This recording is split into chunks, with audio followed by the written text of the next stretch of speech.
Look at a map of Florida at night, the kind stitched together from satellite photos, and you will see something strange. The whole edge of the state glows. A bright ring of light traces the entire coastline. Miami, Fort Lauderdale, Palm Beach, all the way up the Atlantic, then Jacksonville, then down the Gulf through Tampa and Naples. 23 million people packed into a band along the water. And then in the middle, darkness. A huge black empty heart right in the center of one of the fastest growing states in America. You can drive Highway 27 straight up the spine of the state for 2 hours and pass more cattle than people, more open pasture than towns, in a state of 23 million residents. Almost nobody lives there. And here's the strange part. If you ask a Floridian why, most of them will give you an answer in about 2 seconds. Swamp, alligators, too hot, and they will be about half right and completely missing the real story. Because the true reason the middle of Florida is empty is one of the great untold sagas of this state.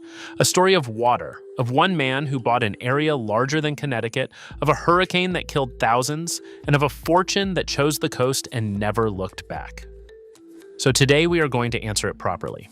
Why does almost nobody live in the middle of Florida? Stay with me, because the answer is not what you think, and it changes how you see this entire state. Let us start with the thing everyone guesses first, because it is the first layer of the answer, and it is genuinely true as far as it goes. Water. Florida is not a normal piece of land. It is a low, flat limestone shelf, barely lifted above the sea, and for most of its history, the interior of the peninsula was not solid ground at all. It was water, moving. Picture the natural Florida before any of us arrived. Rain would fall on the middle of the state, gather into a wide, shallow lake called Okeechobee. And then, when that lake overflowed, the water did not rush out to sea in a river the way it does most places. It spread. It crept south in a sheet of fresh water 60 miles wide and only inches deep, moving so slowly you could barely see it, all the way to the tip of the peninsula. That sheet of moving water is the Everglades, and the name the native people gave that whole region translates to grassy water. Not grassland, not lake, grassy water. And this was not a small pocket of wetland.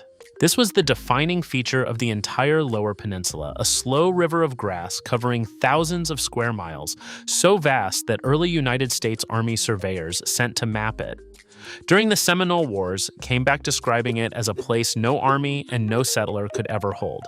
They called it useless. They could not have been more wrong about its value to nature. But for a person trying to build a home, useless was exactly right. So the first answer is simply this. For most of history, the middle of Florida was not empty because nobody wanted it. It was empty because it lay beneath moving water, half the year, every year. But that alone does not explain it, because people drain wetlands all the time. So here is the second layer, and it is about what is underneath, the soil.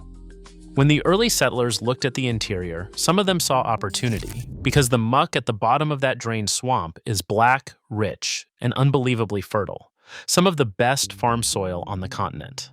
But that fertile muck sits in a relatively small band around the lake. Across much of the rest of the interior, what you actually have is either pure sand, the old dunes of an ancient shoreline running right up the spine of the state, or you have wetland that floods, or you have limestone so close to the surface that the ground itself is riddled with holes. This is the sinkhole country, where the land can open up beneath you. So the interior handed settlers a cruel puzzle. The parts that were dry were often too sandy to farm well, and the parts that were fertile lay beneath the swamp. And there is one more twist in the ground itself that shaped where people could settle. Running right up the center of the peninsula is a ridge of ancient sand dunes, the shoreline of a Florida that existed millions of years ago when the seas were higher. That ridge is high and dry, which is why the few interior towns that did take hold, the ones up around the lakes of the Central Highlands, grew exactly there, on the old dunes above the flood. Geography did not just decide that the middle would be empty. It decided precisely which small slivers of it could be lived on at all. And that puzzle is the reason the next chapter of this story happened, the chapter almost no one knows, the one that truly explains the empty middle. Because a lot of powerful people looked at that watery interior and did not see a swamp. They saw the largest untapped fortune in America, if only someone could pull the plug and drain it. And that brings us to the single most important character in this entire story, a man most Floridians have never heard of. His name was Hamilton Disston. Before I tell you what Disston did, tap the like button if this is already scratching an itch you have had every time you drove across this state and wondered why the middle is so empty. It genuinely helps me make more of these deep dives into the real Florida, the one underneath the postcards. Now, back to the man who tried to drain the middle of the state. In 1881, Hamilton Disston was a wealthy industrialist from Philadelphia, the son of a man who ran one of the largest saw manufacturing companies in the world. And Disston made a deal with the state of Florida so enormous it is hard to believe it happened. Florida, at the time, was broke, drowning in debt, and desperate. To understand the scale of that, the state of Florida at that moment was so deep in debt that its land was frozen, tied up by creditors, and it could not sell a single acre or fund a single project until someone broke the logjam. Disston broke it with cash. His purchase and the money it put into the state treasury quite literally rescued Florida from bankruptcy. So Disston bought 4 million acres of Florida land in a single purchase. 4 million acres. That is an area larger than the entire state of Connecticut, bought by one man for 25 cents an acre. To this day, it is remembered as the largest single land purchase by one person in American history. And Disston's plan was breathtaking in its ambition. He was going to drain the interior. He was going to dig canals from Lake Okeechobee and the Kissimmee River, let the water run off to the coasts, and expose that rich black muck to the sun, turning the empty heart of Florida into the greatest farmland in the country, dotted with brand new cities that he would own. And for a while, it looked like it might work. His dredges carved canals through the wetlands. New land appeared where water had been. Farmers followed, planting sugarcane and citrus and vegetables in the fresh muck. Whole towns were born from this effort: Kissimmee, St. Cloud, Tarpon Springs, places that still exist today because Hamilton Disston willed them into being. For a moment, the middle of Florida seemed like it was about to fill up. But Florida had other plans, because draining the Everglades turned out to be like trying to empty the ocean with a bucket. Every wet season, the rains came, and the water Disston had so carefully sent away came flooding right back. The canals were not enough. They were never going to be enough, not for the scale of water Florida's interior holds. After more than 10 years and millions of dollars spent, the state itself declared most of his drainage a failure. The swamp had won. Disston lost his fortune, sold off much of his land for far less than he paid, and died not long after. But notice what he left behind, because it is the whole pattern in miniature.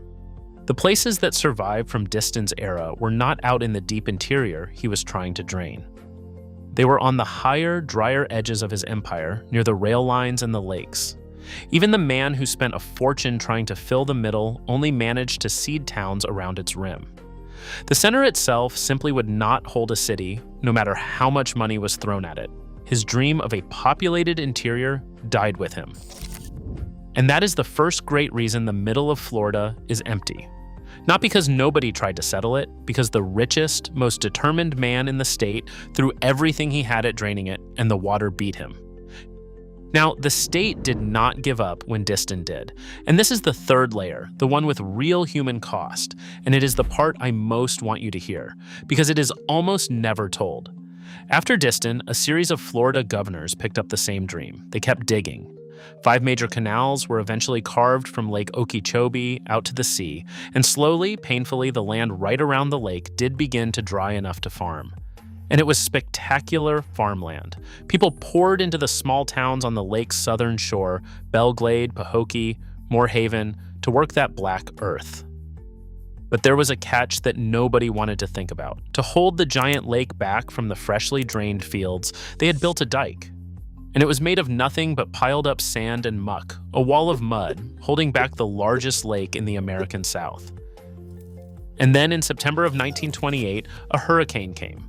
A Category 4 storm crossed the coast near West Palm Beach and drove straight for the lake. The wind pushed the water of Lake Okeechobee up against that little mud dike higher and higher until the dike simply gave way. A wall of lake water surged out across the farmland in the dark, and the towns on the southern shore, full of migrant farm workers and their families, were swept away. The death toll has never been known for certain, but the best estimates put it at more than 2,000 people, and possibly closer to 3,000, making it one of the deadliest natural disasters in American history, and the second deadliest hurricane ever to strike the mainland United States. Entire families who had come to work the black muck were carried miles out into the sawgrass in the dark, and in the days after, the recovery was so overwhelming that in places the dead had to be buried in mass graves. It was a tragedy that fell hardest on the people with the least, the migrant field hands who had been drawn to the one part of the interior that farming had finally made livable. And the cruel irony is that the very thing that made that land farmable, the drainage that lowered the water and the dike that held the lake back, is what set the trap when the storm came. It is a wound this region has never fully talked about, and it taught Florida a brutal lesson about its own interior. This was not land that could be casually tamed. The answer, years later, was the Herbert Hoover Dike, a massive engineered wall of earth nearly 70 miles around, in places over 30 feet tall, that still surrounds Lake Okeechobee today. It works. It has held for generations. But think about what it represents. To live and farm in the heart of Florida safely, the nation had to build a wall around an inland sea, because the land itself was never meant to hold cities. When you have to fortify a place against its own geography just to grow vegetables there, you begin to understand why the crowds went somewhere else. Coastal Florida asked you to buy a ticket to paradise. Interior Florida asked you to hold back a lake. Those are very different invitations, and people answered them accordingly. So we have water and soil and a history of failed and deadly attempts to conquer both. But there is a fourth layer, and it is the one that quietly decided everything, because it is about where the money went. And I promise you, once you see this piece, the empty middle will make complete sense. So stay with me, because this is the part that ties it all together, and right after it, I am going to show you what all of this means for you today. In 2026, if you're looking at Florida, here is the money layer. While the interior was fighting a losing war with water, the coast got the one thing that builds cities faster than anything else: the railroad. In the late 1800s, two men, Henry Flagler on the Atlantic side and Henry Plant on the Gulf side, ran their railroads straight down the edges of Florida, hugging the coastlines. And they did not do it for farmers. They did it for tourists. Flagler built a chain of grand luxury hotels along his tracks in St. Augustine, in Palm Beach, in Miami, and he sold Northern high society a brand new product, the Florida winter. Sunshine in January, warm ocean in the middle of a New York snowstorm. That is what built the coast. Not agriculture, but glamour and warmth and the ocean view. The money, the hotels, the tourists, and eventually the retirees all followed the rails down the coastline, because that is where the beaches were, and the beach was the entire point. The interior had no ocean to sell. It had cattle and muck and mosquitoes. So the coast filled with people chasing paradise, and the middle stayed the working, rural back room of the state, growing the food and raising the cattle while the coast collected the fortune. And once that pattern started, it fed itself. People move where other people already are, where the jobs and the roads and the hospitals are, and all of those had followed the rail down the coast. So the coast did not just get a head start, it got a snowball. Every new coastal resident made the coast a little more attractive to the next one, while the interior, with no port, no beach, and no railroad glamour, watched the wave roll right past it, over and over for 100 years. And that split, from more than a century ago, is still burned into the map you saw glowing at the start of this video. The coast is where the money went, so the coast is where the people are. The interior is where the water and the work stayed, so the interior stayed empty. Now, before I show you what this means for you as a buyer today, and it means a great deal, let me point you to something. If Florida land is on your mind at all, I keep everything in one place. A single breakdown of 40 Florida towns, 20 that are genuinely worth buying into right now and 20 worth staying well away from, and a good number of the smart, affordable ones are exactly in this overlooked interior we have been talking about. If you want to see which side of that line a town falls on before you ever make a move, the link is waiting in the description. But stay right here, because I have to correct something important, an impression I may have accidentally given you, and it completely changes how you should think about the middle of this state. Here is the correction, and it matters. I have been describing the interior as empty, and by the numbers it is. But empty is not the same as worthless, and it is absolutely not the same as bad. If you actually drive into the middle of Florida, you do not find a wasteland. You find some of the most beautiful, unspoiled country in the entire Southeast. You find real rolling hills up on the central ridge, ranch land that stretches to the horizon, spring-fed rivers running clear and cold, ancient oak canopies, and lakes with almost nobody on them. In fact, Florida, the state everyone pictures as beaches and theme parks, is quietly one of the largest cattle-producing states in the country, and much of that happens right here in the empty middle, on ranches that have been run by the same families for over a century.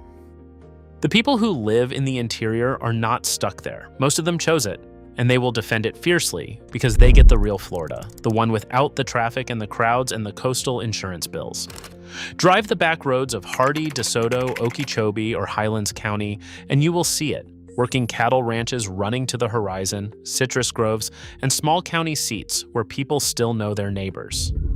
Redfin's market data shows these interior communities moving slowly and steadily, with homes that sit long enough for an ordinary buyer to actually think the exact opposite of the coastal frenzy. This is not a place that lost. It is a place that was never for sale to the crowd in the first place. The middle is not empty because it failed. It is empty because the crowds went chasing the beach, and the people who wanted space and quiet and land got to keep all of it for themselves. And that, finally, is where this century-old story reaches straight into your life today. Because here is what the empty middle actually means in 2026. All that history, the water, the failed drainage, the railroads that skipped the interior, added up to one thing that a buyer today can use. The middle of Florida never got expensive. While the coast turned into some of the priciest real estate in America, the interior was left alone, and it stayed affordable decade after decade. So today, the typical home value in the interior counties runs a fraction of the coastal price. According to Zillow, while the statewide average home value is well over $370,000, and coastal towns run far higher than that, you can still find entire interior towns where the typical home sits under $200,000. And Redfin's data shows those interior markets moving at a calm, sane pace, without the bidding wars and the frenzy of the coast, which means an ordinary buyer actually has room to think and to negotiate. Think about the numbers for a moment. A coastal buyer might spend $600,000 or $700,000 for a modest home a short drive from the beach. That same money, in the interior, can buy a house on real acreage, outright, with enough left over to live on. Zillow's county data shows interior counties consistently ranking among the most affordable in the entire state, year after year, precisely because the crowds never came to bid the prices up. The history that emptied the middle is the same history that keeps it cheap, and it comes with a hidden bonus that ties this whole story together. Remember why the coast is so expensive to insure. Hurricane wind coming off the water. Move 60 or 70 miles inland into that historic empty middle, and that wind risk drops sharply, which is why interior Florida also has some of the lowest home insurance in the state. So the same geography that kept the middle empty for 150 years, the distance from the coast, is the exact thing that makes it affordable and cheaper to insure today. The water that beat Hamilton Disston, the ocean that built the coast and skipped the interior, all of it left behind a quiet, green, wide-open middle that most people still drive right past on their way to the beach. And a small number of smart people are quietly discovering that the empty heart of Florida might be the best value left in the whole state. So the next time you see that map of Florida glowing along its edges with the dark and silent middle, you will know the truth. It is not empty because it is bad. It is empty because the water fought back, because a great fortune failed to drain it, because a terrible storm taught a hard lesson, and because the railroads and the tourists and the money all chose the beach. The middle was simply left alone. And for the person who wants space, land, quiet, and a price that still makes sense, being left alone might be the most valuable thing in Florida. Now, I would genuinely love to hear from you, because I know a lot of you are watching this from inside that empty middle right now. If you live in interior Florida, in the ranch country or the small towns or up on the ridge, tell everyone in the comments what they are missing, the good and the honest bad, because your voice from the ground is worth more than any map. And if you can guess the one interior region I deliberately left out of this story, the one with its own strange history, name it below, because I am saving it for its own video. Tell me where you are watching from and what the middle of Florida means to you. And if this gave you a whole new way of seeing a state you thought you already knew, hit the like button and subscribe, because this is the kind of Florida story I love to tell, the real history, hiding underneath the real estate. Next, I'm going to take you into the single strangest region in the entire interior, a place with a lake, a legend, and a history even stranger than the one you just heard. So stay with this channel, because once you understand the land itself, you understand everything about where Florida is going next, and almost nobody is telling that story honestly.